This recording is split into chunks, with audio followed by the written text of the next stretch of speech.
లో చూపించిన చిన్న జిమ్మికి ఒకటి రిక్వెస్ట్. వద్దండి ప్లీజ్, ఒరిజినల్కి వెళ్ళాలి, టైం అవుతుంది. ఈ ఎలివేషన్స్ ఇవ్వడం వల్లే చాలా ప్రాబ్లం అవుతుంది మాట్లాడారంటే, ఎలివేషన్స్ ఎక్కువ ఇస్తున్నారు. సో ఇక్కడ ఈ సభకి ఈ ఫంక్షన్కి అటెండ్ అయిన అతిరథ మహారథులు అందరికీ కూడా నమస్కారం, మా మీడియా మిత్రులందరికీ కూడా నమస్కారం. ఒక 2 days బ్యాక్ చిన్న ఇన్సిడెంట్ జరిగింది. ఒక పెద్ద మనిషి నా దగ్గరకు వచ్చి, అరే నువ్వు 2 సంవత్సరాలకు ఒక సినిమా తీస్తే లాభం లేదబ్బాయి, డైరెక్టర్లు పెరిగిపోయారు ఇండస్ట్రీలో అన్నాడు.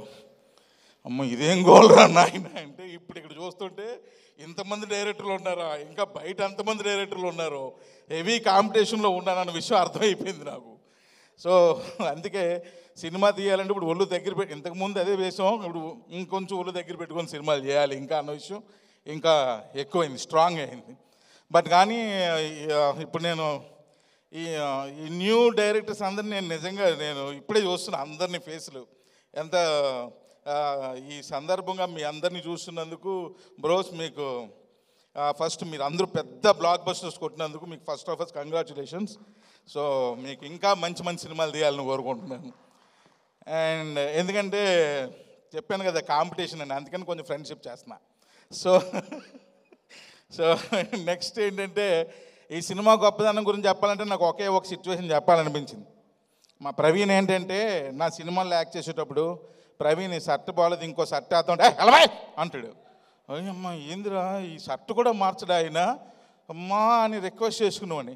అలాంటి ఇందాక ట్రైలర్ చూస్తే ప్రవీణ్ చేత డైరెక్టర్ బొట్టు కూడా పెట్టించి యాక్ట్ చేయించాడంటే ఈ సినిమాలో ఎంత ఇన్వాల్వ్ అయిపోయి ప్రవీణ్ యాక్ట్ చేసి కూడా అర్థమైంది. సో అండ్ అల్లరి నరేష్ గారి గురించి చెప్పాలంటే, అంటే ఇంకొక విషయం కూడా చెప్పాలండి. మా డైరెక్టర్స్ అందరూ మాట్లాడుతూ మన జర్నీ 2018లో స్టార్ట్ అయింది కదా, సో మన జర్నీ 2013లో స్టార్ట్ అయింది కదా, మన జర్నీ ఐ థింక్ 2016లో స్టార్ట్ అయింది కదా. అంటే ఇప్పుడు నా జర్నీ ఎప్పుడు స్టార్ట్ అయిందని అర్థం అవట్లేదు నాకు. అంటే ఇప్పుడు నాకేమైనా సీనియర్ సిటిజన్ చేసి ఇప్పుడు నెక్స్ట్ నాకేదో పెన్షన్ ఇచ్చే కార్యక్రమాలు ఉన్నారు వాళ్ళు భయం వేస్తుంది నాకు. నరేష్ గారితో ఎందుకు ఈ విషయం చెప్పానంటే, ఎప్పుడో భూమి పుట్టక ముందు నరేష్ గారి ఇంట్లో ఆయనతో పార్టీలో కూర్చున్నాను నేను చాలా సంవత్సరాల క్రితం. ఇప్పుడు ఆ ఇయర్స్ వద్దురంటే తమ్ముళ్ళు డేంజర్ అయిపోద్ది. సో అప్పుడు కూర్చున్నా. కానీ ఎప్పుడు అనుకుంటూ ఉంటాను, ఆయన అంటే నాకు ఇష్టమైన యాక్టర్, యాక్చువల్గా ఇష్టమైన హీరో అని నేను అన్ను, ఇష్టమైన యాక్టర్. ఎందుకంటే అల్లరి నరేష్, అల్లరి అన్నది ఆయనకి ఎవరో ఇచ్చింది కాదు, లేకపోతే ఎవరో దానం చేసింది కాదు, లేదా వంశపారపర్యంగా వచ్చింది కాదు, ఆయన సంపాదించుకున్నది.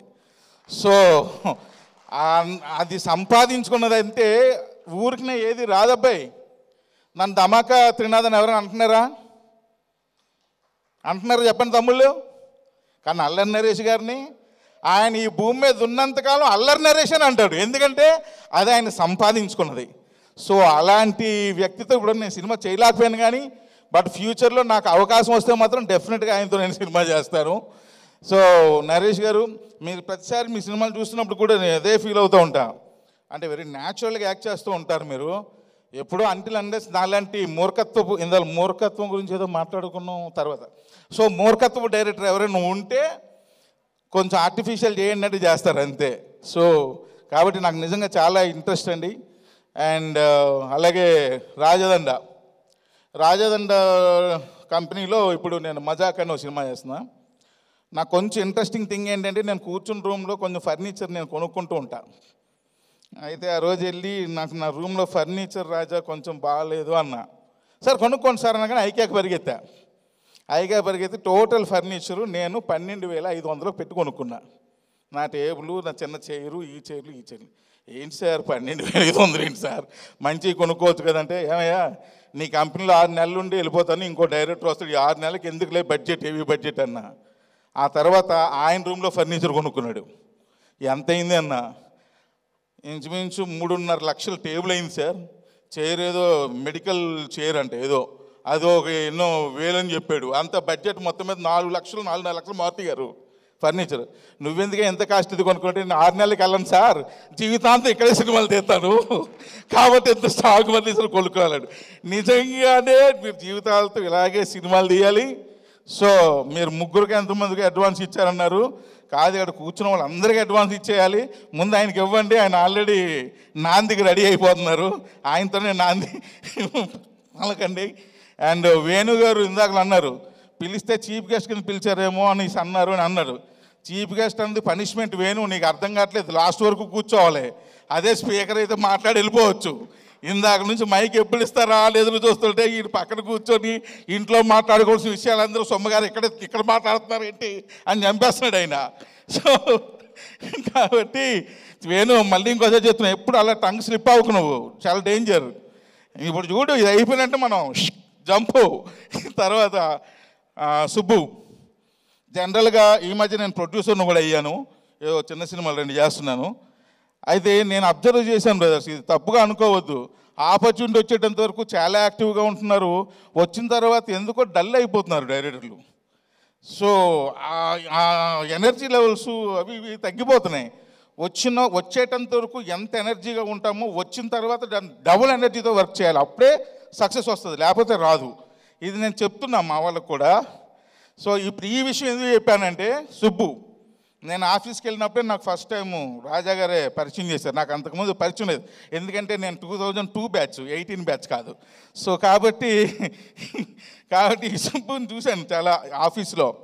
ఆయన ఎంతసేపు ప్రసాద్ గారికి ఆయన ఎడిటింగ్ నేర్పుతున్నాడా లేదా ఈ సినిమాలకి ఆయన ఎడిటింగ్ చేస్తున్నాడో నాకు అర్థం కాలా, ఆ లోపలే కూర్చొని ఉంటారు. సో రాజాదండ్రి గారు ఎప్పుడు కూడా ఈ సాంగ్ చూడండి ఆ సాంగ్ చూడండి అని నాకు చూపించాలన్న క్యూరియాసిటీ ఆయనకి, ఎందుకంటే ఆయన దృష్టిలో నేను పెద్ద డైరెక్టర్ కింద లెక్క. ఇప్పుడు చూసారుగా ఎంతమంది ఉన్నారో 5 అబ్బావు. సో కాబట్టి సుబ్బు ఎంత కష్టపడి అన్నది నేను చూసా, కానీ నేను పర్టికులర్గా చూసా ఎవ్రీడే. మార్నింగ్ వచ్చేసి మధ్యాహ్నం అలా మళ్ళీ నేనంటే ఏదో 1 hour 2 hours వెళ్ళిపోతుంటాయి, ఎందుకంటే నేను పెద్దగా ఆఫీస్లో స్పెండ్ చేయను, అందుకే 12,500 ఫర్నిచరే కొనుక్కున్నా. సో కాబట్టి చాలా బాగా ఎక్కువ వర్క్ చేసాడు ఆయన. సో నాకు ఆయన ఇంట్రెస్ట్ నచ్చింది. అంటే సినిమా ఇందాక చెప్పానుగా, వచ్చే ముందు ఉన్న ఇంట్రెస్ట్ వచ్చిన తర్వాత డబుల్ చేయాలని, ఆ ఇంట్రెస్ట్ ఆయన పనిచేసే విధానం నాకు నచ్చింది. అందుకే అప్పుడు అనుకున్నాను, సుబ్బు నీకు ఈ సినిమా కంపల్సరీ సక్సెస్ అవ్వాలని కోరుకుంటున్నా అని చెప్పా. ఇంకోటి నిజం చెప్పాలంటే, ఫస్ట్ టీజర్ నాకు రాజా చూపించినప్పుడు నాకు పెద్దగా ఎక్కలా, ఓకే రాజా బాగానే ఉంది అన్న. మొన్న ట్రైలర్ చూడగానే ఫస్ట్ నేనే ఫోన్ చేశా, ఇది సినిమా ఇలా ఉండాలి, సో నీ సక్సెస్ ఇందులో కనిపిస్తుంది, అందులో కనిపించలా. సో ట్రైలర్ ఇలా ఉండాలి, ఎందుకంటే సినిమా ముందు రిలీజ్ చేసే ట్రైలరే రేపు సినిమాని ఓపెనింగ్ తీసుకొస్తుంది. సో కాబట్టి ట్రైలర్ చాలా బాగుంది సార్, అదిరిపోయింది. ఇంకా ప్రసాద్ గారు ఆయన ఎడిటింగ్ పాపం ఆయన కూడా చాలా కష్టపడుతున్నాడు, ఆయనకి పగలేంటో రాత్రి ఏంటో తెలియకుండా ఉండాలని ఆయన ఎడిట్ షూట్లు అన్నీ నల్లకోట్లో పెట్టుకున్నాడు. సో కాబట్టి కొంచెం వెలుగులోకి రండి. ఇంకా లాస్ట్ అండ్ ఫైనల్గా ఇంకా అందరి గురించి చెప్పాలంటే చాలా టైం పడుతుంది, కాకపోతే ఒకరి గురించి చెప్పకపోతే నా టైం ఇక్కడతో అయిపోద్ది సుమ గారు. సో మీ గురించి చెప్తున్నారు, రండి. సో ఎండ్ ఆఫ్ ద ఈ సభ అంతా అయిపోయిన తర్వాత టీజర్ వేసి మీరు ఒకసారి అది చూపించి ఫినిషింగ్ టచ్ చేస్తే చాలా బాగుంటుంది. Thank you very much. ఇంకెందుకంటే వద్దు ఎక్స్టెన్స్ వద్దు బాబాయ్, ఆపేయండి.